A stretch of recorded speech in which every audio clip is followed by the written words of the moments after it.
Hello, viewers. Kubiyando Kith and Kin, I'm SB, and welcome back to I Was a Teenage Exocolonist for what I'm expecting to be a relatively lively episode.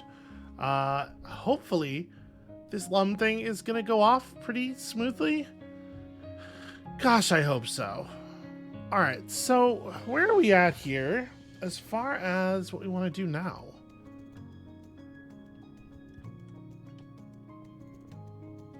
I feel like we've accomplished a lot of our most important goals. I don't really know what else could be done about the gardener stuff. We could just push for max empathy. We're not that far off, and we have a boost to our social skill increases. There's no place where we can get a boost to empathy where we can boost two things at once, right? And we're still getting events related to this. This is the only place where empathy is the first skill, and as such the one that gets increased by boosts, I think. So yeah, I guess just keep working in the cafe. We do need to go back out into the world, but I kind of want to let Mars get in control, then come to Mars with what the Overseer offered, and then try to figure it out from there. So let's just work in the cafe for a little while. Rex stumbles in just as the workday is about to start, bleary-eyed and hair all rumpled up to one side. You ask him what'll it be, and he makes a long, tired noise. "Surprise me," he mutters, "but nothing too stiff. I have to drive a hoverloader in an hour." You make him a blep latte with float cow milk. It has milk in it. That's like breakfast, right?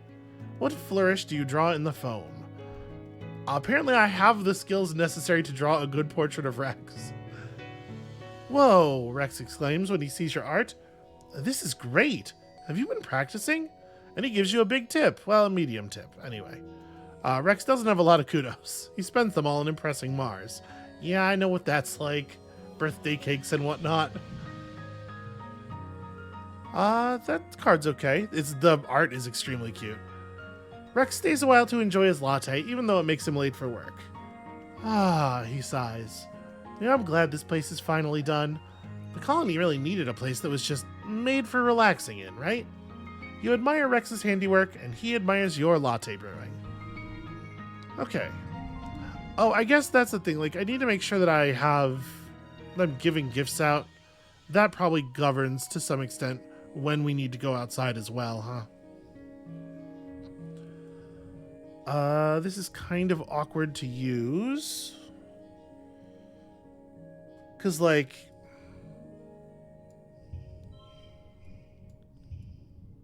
yeah, we're gonna end up with this situation, right? Where we have all these very value separated cards. There's not really...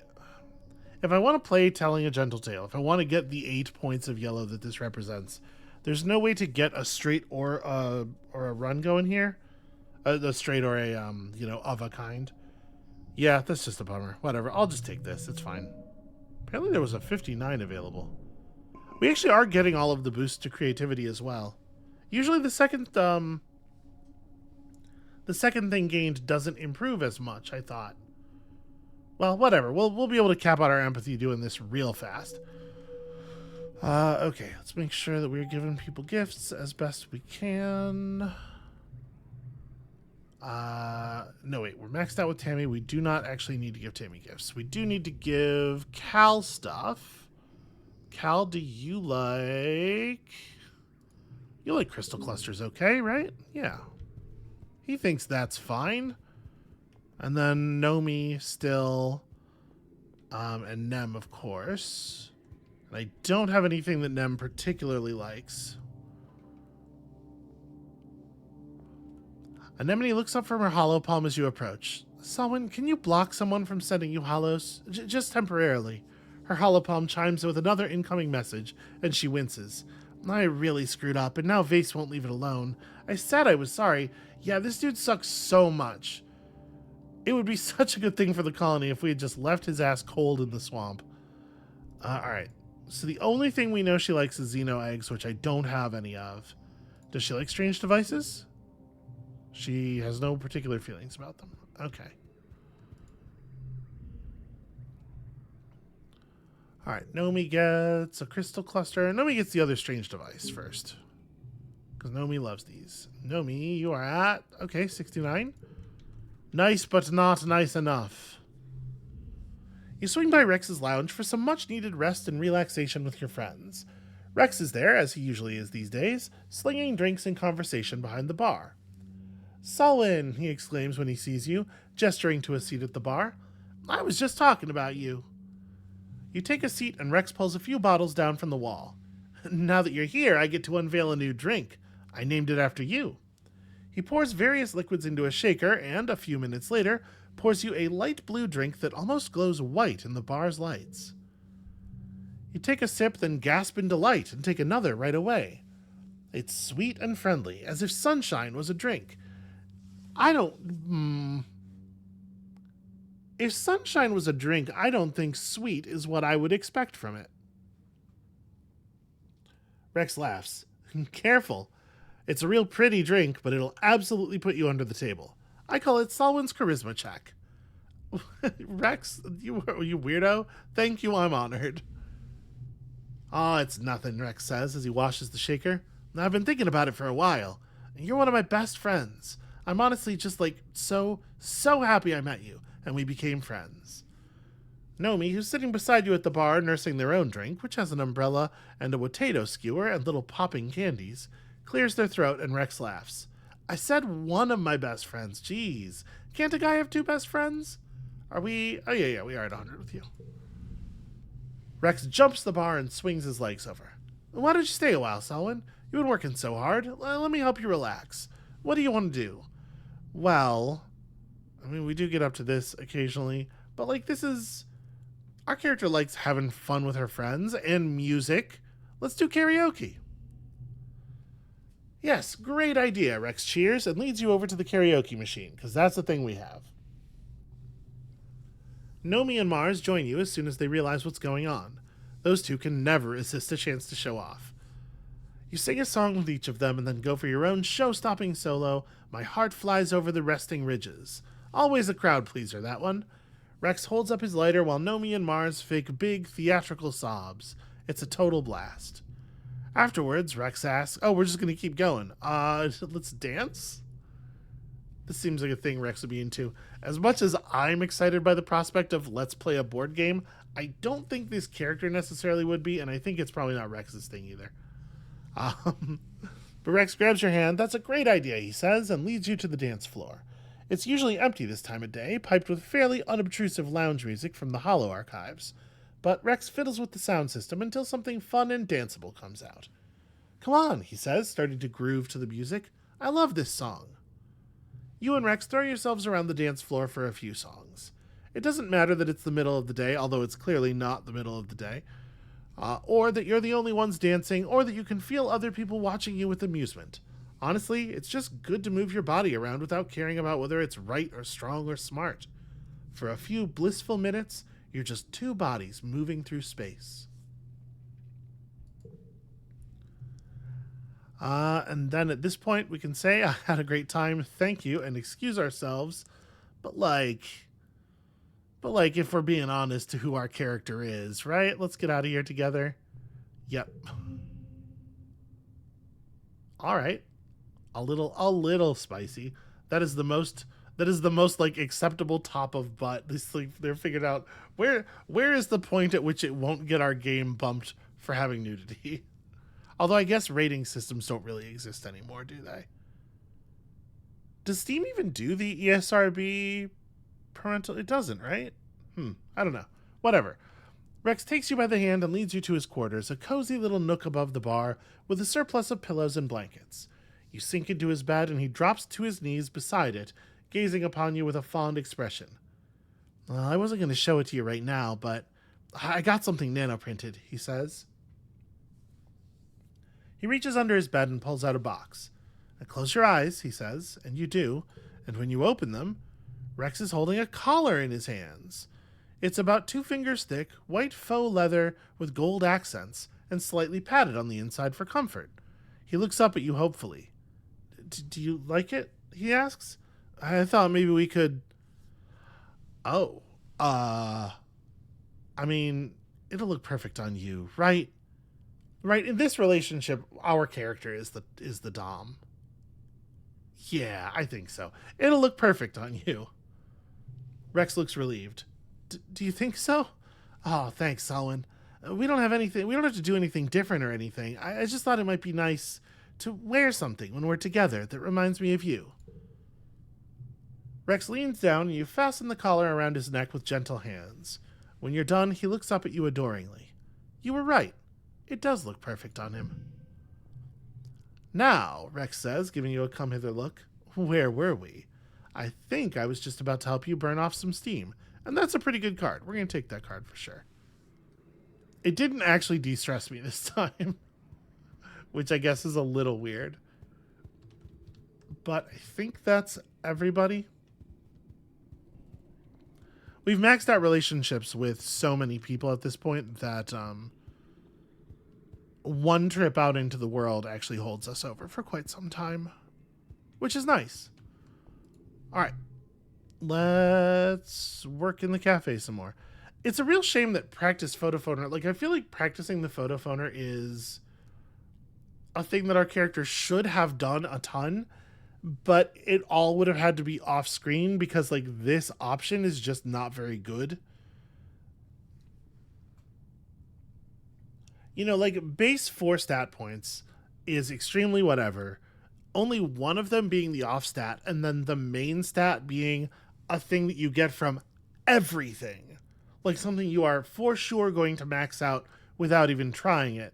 Makes it really hard to want to pick this as an option.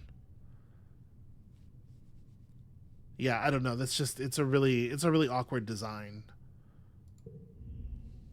The last time there was a baby in the colony, you were basically a child. Did I press the wrong? Well, whatever. I think I may have pressed the wrong button there. The last time there was a baby in the colony, you were basically a child yourself. You don't remember babies being so loud. The adults are all very empathetic to colicky, fussy Echinacea, but every time you've seen Tammy since the baby arrived, she's looked more tired. At night, you can hear them all the way in your room. Echinacea's tiny, choking shrieks, and Tammy singing to her until her voice goes hoarse. Everyone expected Tammy to rely on Aunt Anne in the new creche, letting her watch Echinacea just like she watched all of you when you were babies. But for some reason, Tammy's been stubbornly trying to do it alone. Maybe because she has so much expertise from volunteering in the old creche, Tammy thinks she doesn't need the help. Even when she does put Echinacea in the creche, it's because Tammy's right there still caring for her. Then the things Tammy would normally help with get backed up, which makes her even more stressed. Aunt Anne has to convince Tammy not to be so controlling. It takes a community to raise a child. You've all grown up believing that. But whenever anyone even insinuates Tammy might not be all Echinacea needs, she starts crying and yelling at them. You've never seen Tammy yell. It's really unsettling. Today you find Tammy in the lounge, bouncing a squawking Echinacea on her shoulder. Though her movements are light and happy, her face is empty, like she's totally checked out. Hey, Selwyn, she says, summoning up a smile as you approach. Sorry, am I being too loud? I can go somewhere else. This is a deeply heartless response. No, how are you? Just then, Echinacea starts howling, her little lungs making a truly impressive sound, and Tammy falters. She hushes. Mommy's got this. It's okay. Tammy has not got this, and she knows it. You can tell she doesn't really think she can handle things. Yeah, I mean, obviously we're going to babysit. It's easy enough to just jump in here because of our relationship, but if we do it via the empathy option, I wonder if we'll gain some empathy? I'm gonna use the relationship because even with this, I'm like worried. She seems so intent on taking it on herself. I want to leverage how much she trusts us. We will take care of the baby. You need to go and fucking sleep, I think. Tammy brightens. Oh, that's a great idea. Echinacea, I think it's time to meet Auntie Selwyn. You and Tammy fall into a routine where, every evening after dinner, you take Echinacea and go for a nice long walk through the gardens. Getting just a few hours of sleep before staying up most of the night with echinacea does wonders for Tammy's sanity, and soon she's confident enough to allow other people to help out during the daytime. Eventually, Tammy agrees to place echinacea in the creche during the day so she can fully recover from the birth and sort out her mental health. She still spends a lot of time in the creche, but it's because she wants to, not because she feels she has to prove that she's a good mother. It's still hard raising a little baby, but Tammy's gonna do great, with a little help from the colony that loves her. Okay, no, we did. That was just a disconnected.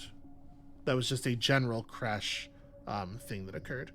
Okay, well.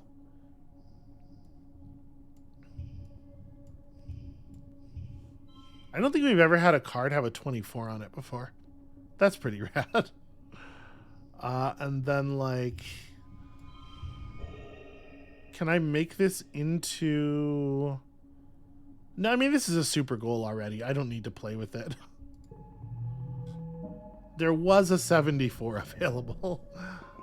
Yeah, I'll take 8 empathy. 8 empathy is fine.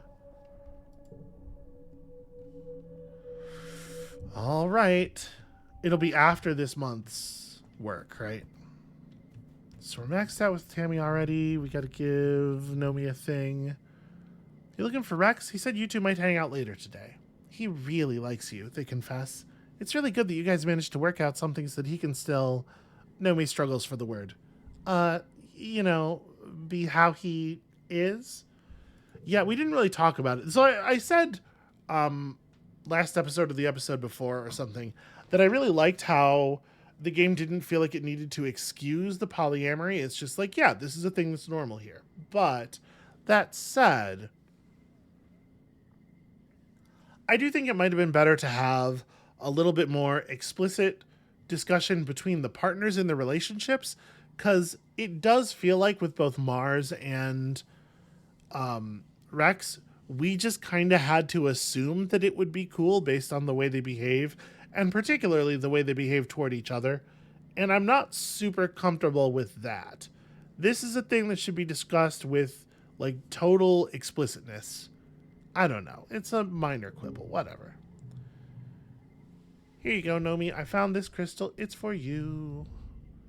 You spot Nomi crossing the courtyard from the depot to the living quarters, lugging an armful of cans of paint.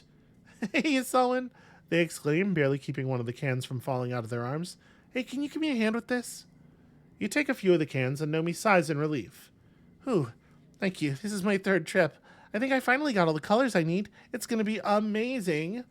At your questioning look, Nomi giggles and starts skip-walking toward the living quarters. Come on, I'll show you. You follow Nomi to the suite of rooms that they share with their mom and dad. Nomi leads you past the jumble of bedroom furniture and into their empty room. Light pours in from a skylight, and Nomi stands under it and stretches their arms wide, doing a little spin. I'm painting a mural.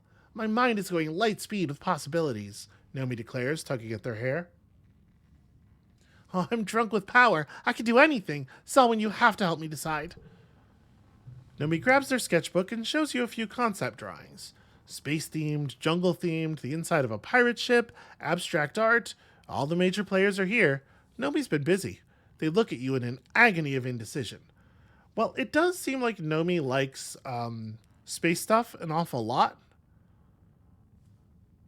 But I also think Nomi's kind of scattered, right? Nomi's jumping around a lot of different ideas. So actually, a different thing on each wall might be the thing here. Yeah, let's try that. Nomi stares at you. Oh, stars, someone, that's perfect. Why didn't I think of that? They start ripping pages out of the sketchbook and laying them against the walls. Oh, this one here? No, here. The colors will play off each other. And oh, no, this wall gets more light for most of the year, so... After a few minutes of frenzied planning, Nomi grabs you by the shoulders. This is going to be amazing, they exclaim. Thank you, you're a genius. They regard their walls with barely restrained excitement. Well, what do you say, Solomon? You want to help me make this vision a reality? Oh, absolutely. I could definitely handle this. You're something of an artist yourself, after all. You and Nomi get started transferring their sketches to the wall. After a few minutes of supervising you, Nomi steps back and lets you use your imagination to figure out the rest. Oh, you're really good at this, they declare. Have you ever considered becoming an artist, too? You know, it's crossed my mind.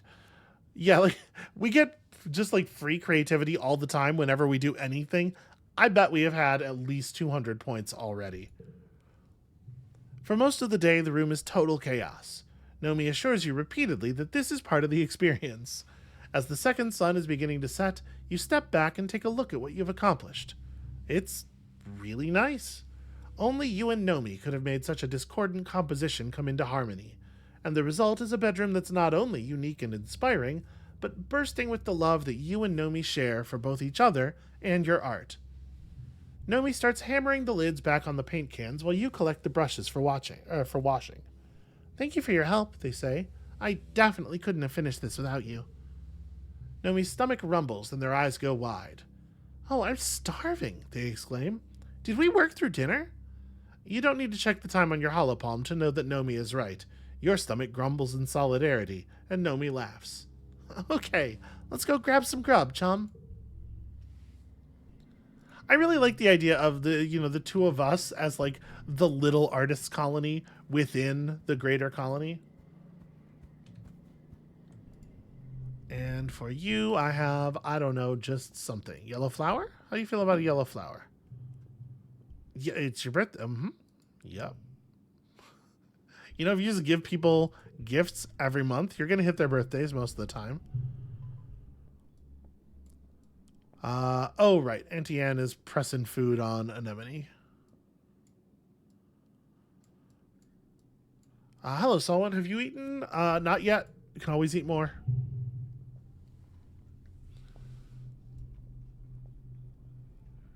Yeah, Auntie Anne just wants to take care of her, really. Anemone, she's your mom. Come on, be cool. Okay. Face sucks. I hate him. You know this. This is not new information. There's not a ton of new information at this point, I think.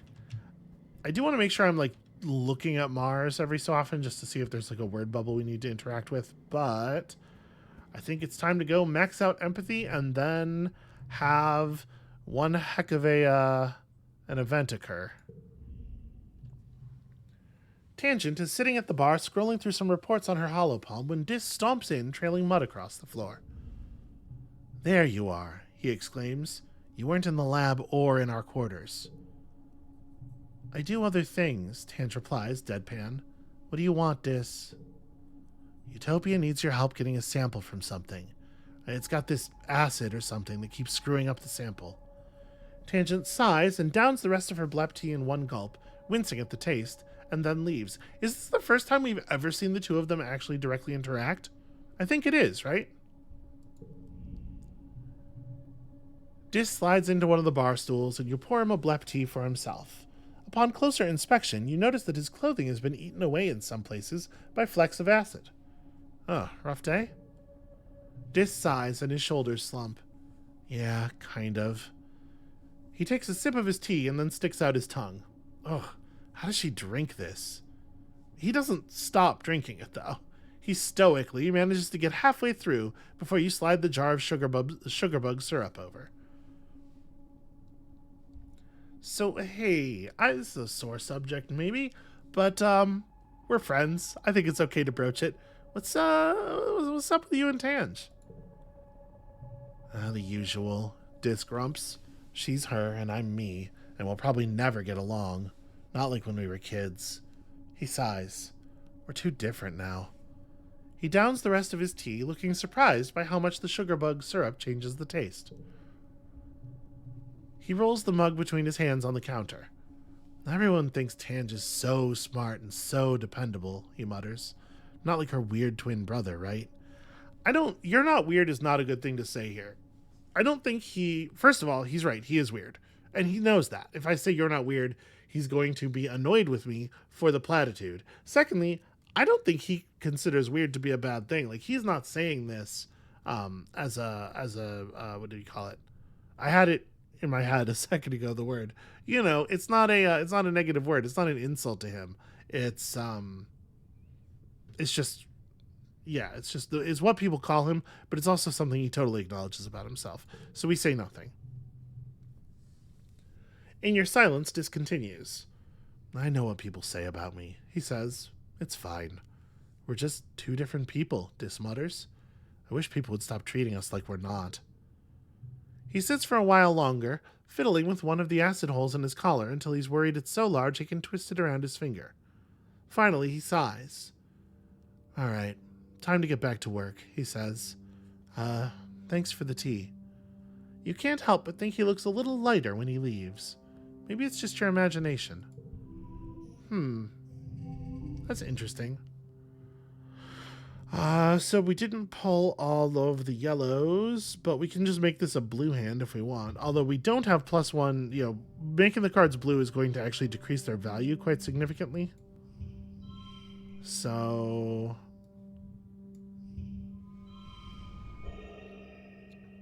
I mean, that's fine. We actually already capped our empathy.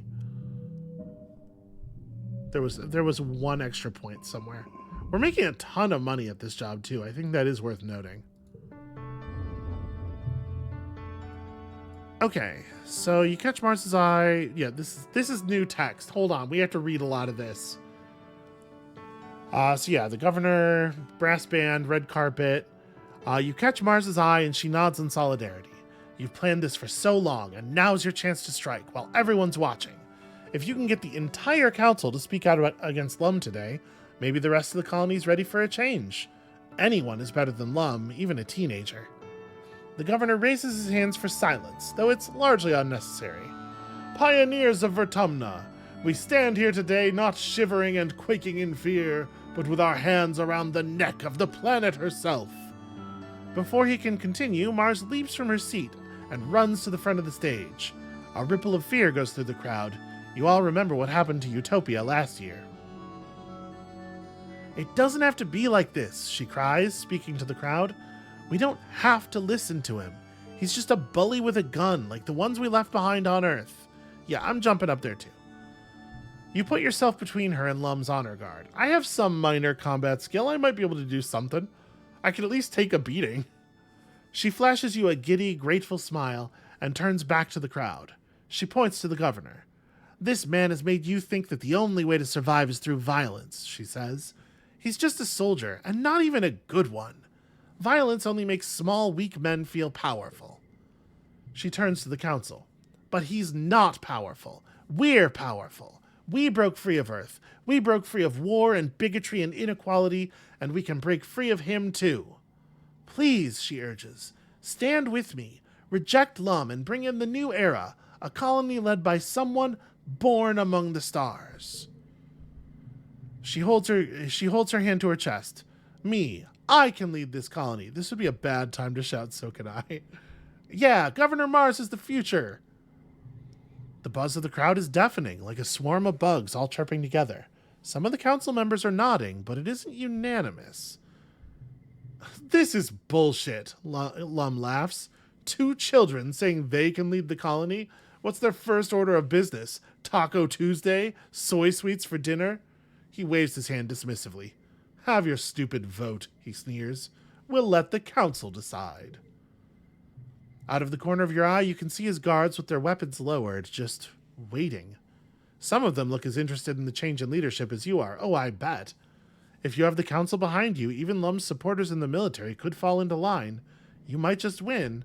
And we had a majority of the council vote already before the little display here. At least I think so. The council deliberates. You and Mars clasp hands and tensely await their decision by pressing the button that says that that's what you do. It only takes... It only takes a minute. Unfortunately, it looks like some council members are arguing against you, which is bad. The decision must be unanimous, must it be? Why? You try to remember why you decided to do this here, live, in front of everybody. Chief Administrator Seek breaks away from the group, wringing their hands as they look up at Lum. The council has decided against any change in leadership, they say, their reedy voice gaining strength in the expectant silence. We apologize for the actions of these young patriots. Please forgive them and be merciful, Governor. Lum smiles with all his teeth down at you and Mars. Of course, he says. No hard feelings. Children. You and Mars are ushered back to your seats by armed guard. Huh. So, that wasn't what I remember. Like, before, there was a vote and we had people get marked as seconds and stuff. I was not aware that it was going to require a unanimous vote of the council, and also that doesn't make any goddamn sense. But that being the case, I definitely would have spent the early months of this year differently. So I think what we might do here is just reload the save from the beginning of this episode and try to make sure like we interact with Instance and stuff, because there are a couple of people that we still need to check in with. Yeah, okay, so this planet is rich. This is text we have seen before. So this planet will be ours. Yeah, and I scribble my name on the ballot for... I can just load the game right now. Yeah, let's just load the game right now. Load that. Hold on. That's definitely not the rules, dude. Okay. So we need to have an interaction with Instance. We didn't secure Instance's vote. We can assist in the medbay to get some empathy. Although, if we're going to be here, it might be better to push reasoning as hard as we can, because we can max out empathy real fast. So it seems like tutoring children gets us a little bit of what we're looking for. After work, you ask Chief Engineer Instance for a few minutes of her time. She allows you into her office and begrudgingly listens as you explain that you and Mars intend to hijack the elections. When you're finished, she heaves a long-suffering sigh and pinches the bridge of her nose in her fingers. Look at her face. This is the face of a woman who does that all the time. Why in the world would I support this plan? She says. We're barely surviving as it is. Lum is right. The planet is at war with us. Every year we come closer and closer to total annihilation. Is this really the time for dissent? Instance gestures to her office. Every horizontal surface is covered with experiments. He may not be the most suited to the job, but do you see anyone else with the time on their hands to run a colony? The idiot does the least damage where he is, doing busy work and making stupid motivational videos. But what if I can persuade you with, say, a difficult persuasion challenge? 115 is pretty real, but we also have a lot of stress to spend. So what do I want to do here? Like, we can start with that. 26 is not a great... by the way, they patched the game so that things like the medallion only apply to one tier of challenges instead of all three. They did that like right after the episode where I noticed the Sun Medallion was doing that. And I don't think I ever mentioned it, but that is a thing that happened, just so we all know. If we do this and then Engineered Plague here, and then that was weird, and then we just throw another one of our reds up. It's a shame we don't have a Mushwood log. This would be a really good time to bump that to 10. But that leaves us with 50 to make across this last play, and that fucking rules. We drew so much yellow. Hell yes. I don't think we're going to be able to get any straights or anything going here, but we can do that. We can just roll a 55. I consider that to be sufficient. This is normally a 6. So we could do a 6. We could do a 6, 7, 8. Like, okay, hold on.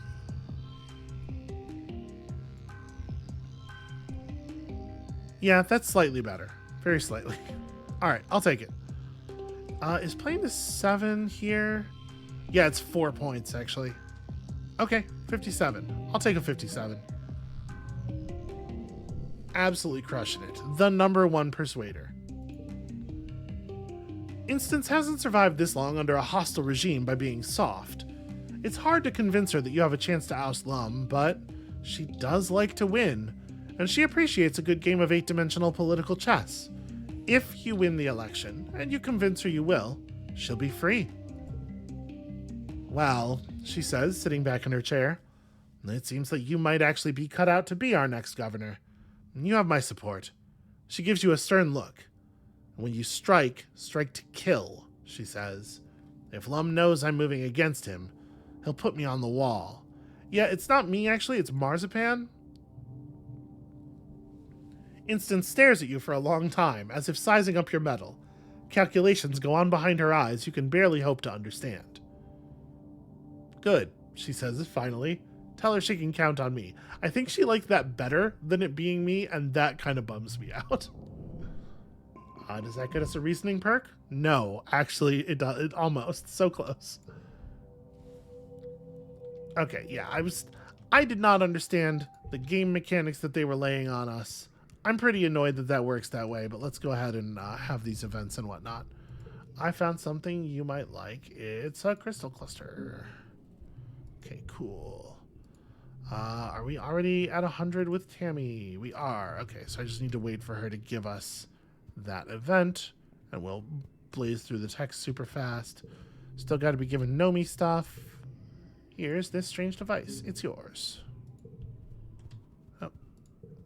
Let's help Nomi with the painting. I actually really like the different thing on each wall as a solution. Okay. Anemone, here, I got you a yellow flower. Cool. Rad. And then we're at 100 with Rex. We're almost at 100 with Rex. We will get the points with Rex for free, I think. Also, next month we can just hug him, right?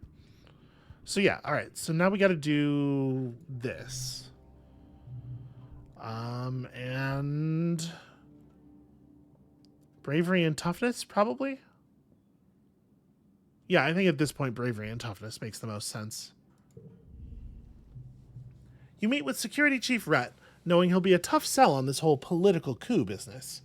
He sits behind his desk, hands clasped, listening intently as you explain how you and Mars plan to depose Lum during the next Vertumnalia festival.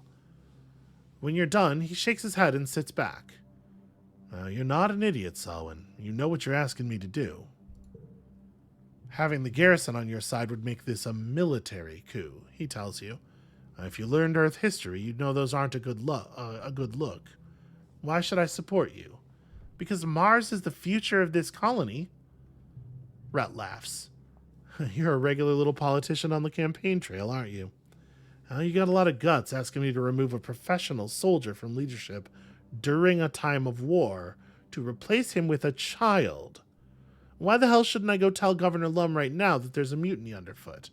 Well, because he's a fucking idiot.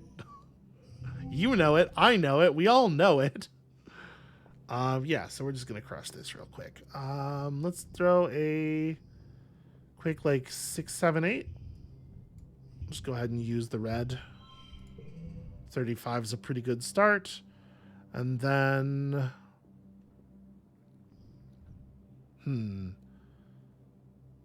Well... I don't love this. 3, 4, 5, 4 gets us a 27. Not impossible to overcome. Disrupting the straight for the pair is definitely wrong. But I want to keep my hand pretty yellow because it's more likely that we draw yellow cards than that we draw anything else, right?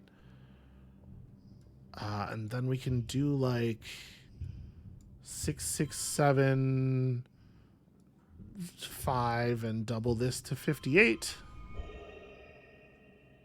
Yeah, there's no way to do because a 5 next to a 6 would make it a 12. Things would get really weird, but this will totally work. We could pull a yellow card to put in the value as wild and try to make some kind of thing happen, but why bother? We got the win. You manage somehow to convince Security Chief Rhett that it is morally imperative that he support your movement to depose Lum. I mean, it probably has a lot to do with the way Lum loves to use explosives inside the colony. You both know Lum is dangerously inept, so it's really just a matter of assuring him you'll do a better job and that you'll protect him from reprisal if you fail. You've won his vote against all odds. I don't think that it's against that many odds. I think that's very comprehensible. Lum is a bad soldier. He's a soldier, but he's bad at it, and that matters. Okay, that's actually everyone, right? I think so. View the notice board. We hit Seek, we hit Rhett, we hit Instance, we hit Mom. I couldn't remember, who the fuck? But yeah, my mom. We got my mom, that's fine. We got Auntie Anne, we got Utopia, that was easy. So, yeah. I think we can, this month, go back to working on my empathy bonus. I didn't even see what the empathy perk was. Okay, work in the cafe. We're probably going to get a lot of text. Yep, draw a portrait of Rex.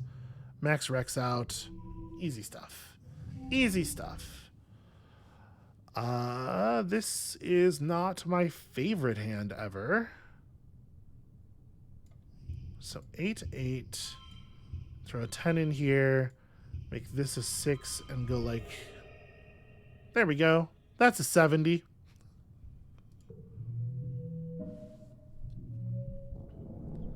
Alright, absolutely crushing it. So join Mars at the stage. Governor Mars is the future, in fact. That's +1 council vote. That's more council votes than there are people on the council. Alright, they've come to a decision quickly. They must all be unanimous or the centrists of the colony won't rise against Lum. After a minute, Instance looks up from the group and shouts, "Someone get that man off that stage!" Lum starts to laugh, but stops when he realizes that his own honor guard is coming up onto the stage to cart him away. Wait, he says, as his arms are held behind his back and he's taken off stage. You can't do this! I'm the governor! I'm the leader of this godforsaken colony! You search the crowd for any hint of dissent. The soldiers are uneasy, but everyone else just looks tired and relieved. You can't believe all it took was a few kids to point out the obvious. Hey, I did a lot of work, actually, to make this happen. The council returns to their positions and Instance remains standing. We've decided to reward these young patriots for their bravery by accepting their bid for leadership, she says to the crowd, on a trial basis. She gives you a meaningful look. We're pleased to recognize our new governor, Marzipan. Mars shrieks and jumps up and down and then gives you a big hug. And then, yeah, like we could possibly need any more points of friendship. Also, how is that only +2? Come on now. I orchestrated an entire coup for you. Mars releases you, waves to the crowd. She looks overwhelmed but bursting with happiness. Seek shuffles forward and directs Mars to place her hand on her chest and repeat after them. Mars swears on her honor to act in the best interests of the colony and to uphold the tenets of the Vertumna Group. Peace, understanding, and harmony with the planet and each other, not just for herself, but for generations to come after her. This is good. This is going to put her in a mindset to think about the Overseer's deal. I don't love the terms of the Overseer's deal, but I feel like it's a starting point. It's official now. Lum is old news. You won. Yeah, now that I understood the rules, I really thought it was just going to be part of that election, right? Because it's certainly not the case that the nominations for second were unanimous only. And if it is the case that that you need the whole group, then it's weird that Auntie Anne was like, well, I'll make it a majority if it isn't already, because the majority doesn't matter. Very strange. The two factions of the colony regard each other carefully. On one side, those who went along with Lum out of fear, either of him or of Vertumna, are cautious, unsure of what to do now that their leader's been deposed. On the other, the peaceful faction can't quite believe their nightmare's over. That's very distressing. Mars sees this and directs Lum's military band to start playing something festive. I know we've been through a lot, but we've been through worse, she says. Tonight, let's just enjoy being together again. Let's eat and dance and celebrate. After the politicking is over, the crowd adjourns to the feast tables and, eventually, the dance floor. The sun set on the long day, the heat breaks, and the party continues well into the night. After the festivities, Mars gives everyone 2 whole weeks off for much-needed rest. She spends the time meeting with every colonist individually, and it does a lot to endear her to the people who are still hesitant about having a teenager as governor. I mean, teenager, she is 19, right? Like, granted, that's still young. I'm not saying a 19-year-old is going to be a great administrator of a colony. I'm just saying, they're leaning a lot on this idea of her being a teenager, but it's like, it's only barely true. You could use facts to prove anything that's even remotely true. Okay. So, can't talk to Tange. Okay, this thing. Nope, I haven't eaten yet. Should I run off Auntie Anne for Anemone's sake? I just don't feel like it's in character. It's clearly the thing that you're supposed to do to get the plus relationship with Nem out of this situation, but it doesn't make sense for our character. Here, have a medicinal root. I thought she might like it because she's always getting injured, but I guess not. Okay, here's that scene with Rex. Rex, thank you. I'm honored. We do the karaoke. We do the dancing. We do the getting out of here. We see Rex's butt, but only a very small portion of it. It's critical. No one could handle seeing the rest. Okay. And oh, I was thinking I should go see Dis to see if there's any wiggle room after that event with him and Tange, but that didn't actually happen, did it? We have to go make it happen. So you get a crystal cluster.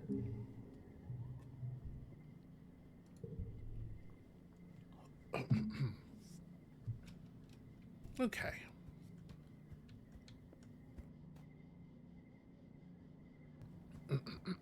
Sorry about that. Hopefully I hit my cough button fast enough.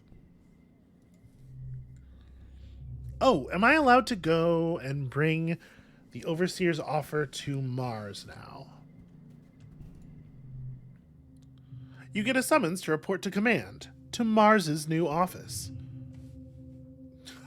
Okay. I guess I should have known she was going to put together a look for it, obviously. You find her reclining in the captain's seat, formerly Governor Lum's chair, idly flipping through notes on her holopalm. Mars waves away the holoscreen and leans back to consider you. Solwyn, she smiles. Just the rebel I wanted to see. But first, you're not going to lead a mutiny against me now, are you? Hey, you better stay on your toes. Mars laughs and stands to give you a big hug. I would expect nothing less from you, darling. She turns and looks out the windows, overlooking the colony. Actually, I called you here because I haven't had a moment to myself since Vertumnalia. We knew Lum was a real piece of work, but every day I seem to uncover yet another problem he was just letting fester.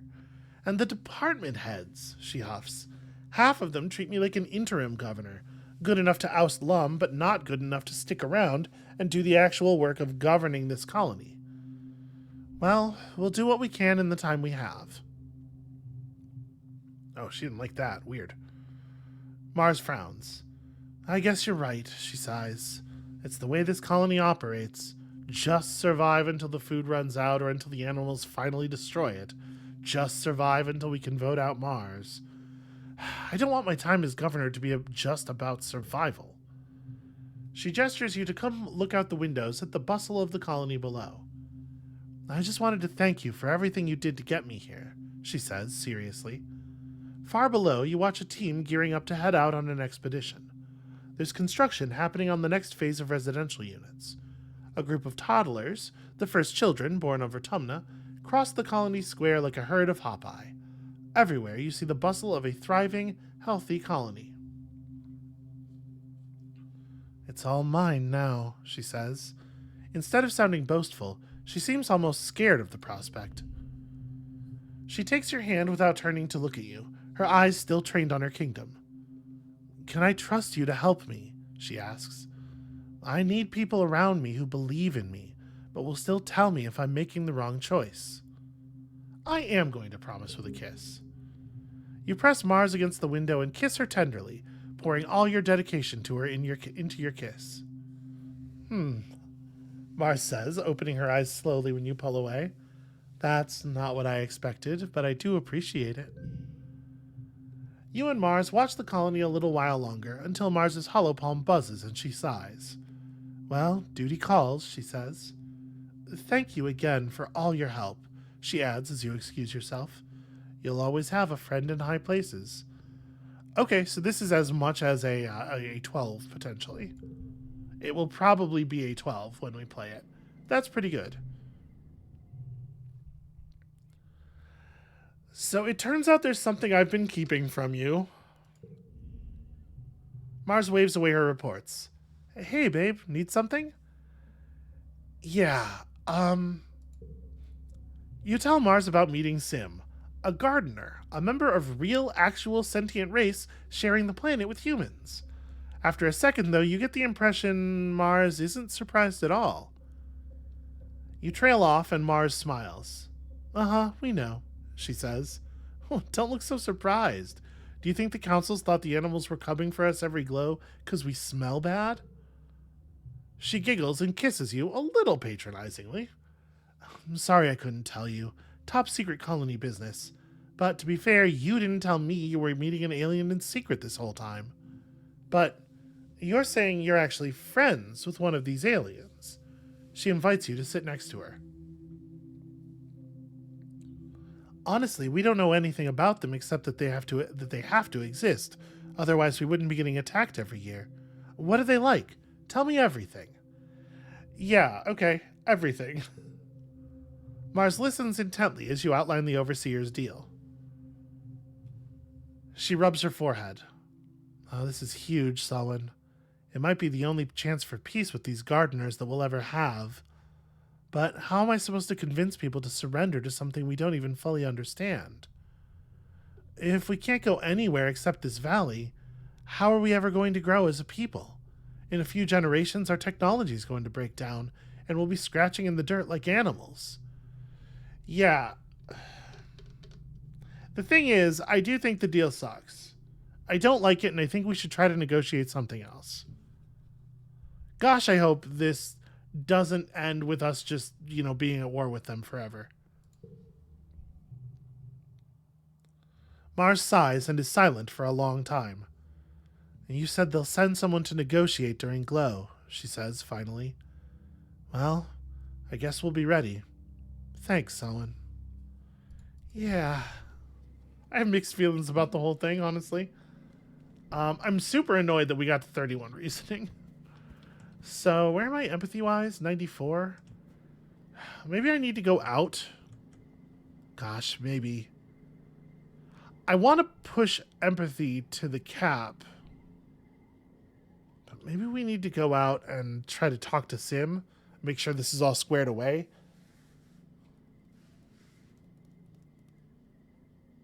I'm actually really torn. I think I'm going to stop here. That's where we're going to leave it for today. Thank you all so much for watching. I'm going to think about this a little bit and make a decision. We probably have time to do both. But, yeah, I don't know. I don't know what the right thing is. Because I'm wondering if there's more... There's got to be more cafe events than what we saw, right? And I do want to have time to work in the cafe. And I want to have time to... we need so much time. So much time. All right. That's going to be it for us for today. Thank you all so much for watching. When you come back next time, we will have a plan. We will talk to Sim. We'll try to negotiate with the Overseer, I guess. We'll try to negotiate with Noctilucent. We probably need to go out twice this year. Once to the ridges and once to the swamps, right? Ugh, so much to do. All right, come back next time for some of the rest of it, and we'll see you then.